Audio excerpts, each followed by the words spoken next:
Like, young people now like to jump. After office, they change, diba? You see them, the fourth BGC, they always like to run.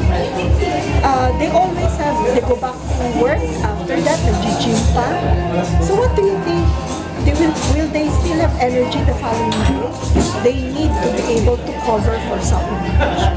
So it's important that you know your needs.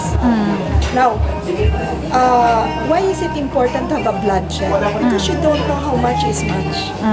I mean, you just don't pop it. Do I need 1 tablet? Do I need 2 tablets? 3 tablets? Who is to say? So you really have to know. And a lot of people don't know that they're sick because they never had a checkup. And very basic ang CBC. A complete blood count is like now something that you can do. You don't need. It's obvious that you just need to be aware. Like me as a doctor, I don't campaign ako, kailangan punta ka sa doctor to have a CBC. No. Maybe get the basic information. Have a blood count, have a urinalysis. And from there, work your way in. What are alternatives for